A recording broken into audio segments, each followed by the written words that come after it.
Style fam, it's Reggie Dominique, and I'm here in Atlanta at the Rest in Peace Foundation Eat, Drink, and Be Charitable event. So stay tuned for more. It's your girl Masika Kalyshya, and I am repping with Houston Style Magazine, but you already knew that. Hey, what's up? This is Cisco Rosada, and I want to send a special shout out to Houston Style Magazine. We're here for a very serious cause tonight. We want to really stand up against all of the bullying that's happening in schools.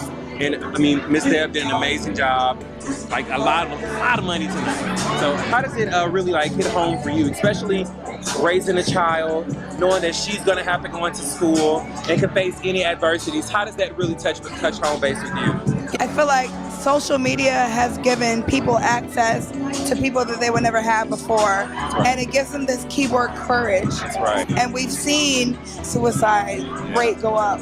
We've seen hate crimes go up. We've seen people like cutting and just all these things that is just a result of bullying.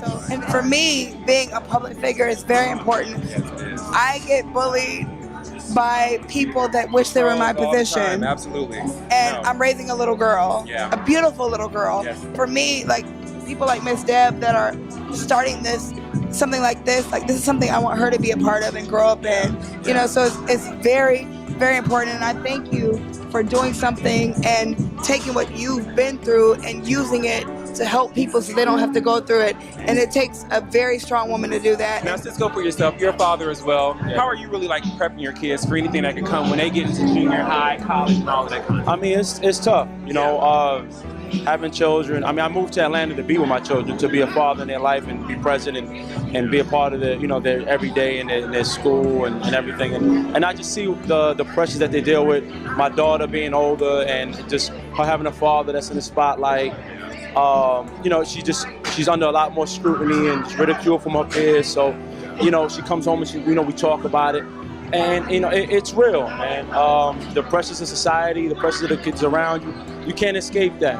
And this is something that we just have to deal with, and we have to work with our children and try to be there for them and help them. And you know, it's just it's an unfortunate epidemic that we face as adults and, you know, in the society. And I love my aunt Deb for just being the person that she is. She's such an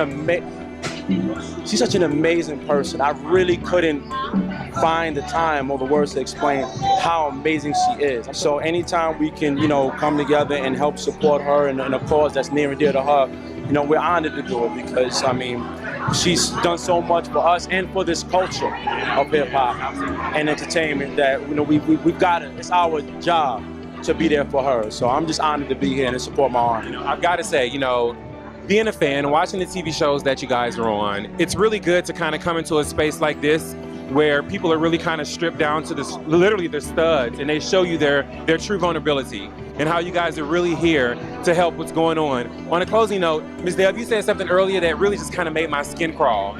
You referred to the internet as the murder capital. That's where most of the murdering is coming from. You don't know where they're at in their life. You don't know what's going on in their life. People have to understand that words hurt. Words are worse than a person putting their hands on you. You understand what I'm saying? So verbal abuse is the worst form of abuse there is because you can't get that stuff out of your head or the embarrassment. I know what that's like. I know what I went through and what people lied and said about me that wasn't real, that I was ashamed to walk outside because I don't even know that person that you're talking about. Is that me? Did this really happen? To justify the means of whatever you was going through, you sat there and put the story out, and then people run with it, and they spread this. And even for the media, like, you have an obligation to the people. Anybody that went to school for this, you took an oath. You took an oath. So I think that they should be hit double for reporting news that's not right. Just to get followers, just to get people to come in and see you, they'll put this big headline up there that has nothing to do with anything, but just so that they can get people to come in. You don't even know how you're destroying people's lives. You don't know the personal sides of what's going on with them and what you're doing. So the internet is the murder capital of the world. Guys, again, I thank you so much for having us here. An amazing event. We look forward to everything that's going to come out of the foundation. Thank you so much. All the blessings and all the major success to you. Thank you guys so much. Thank you.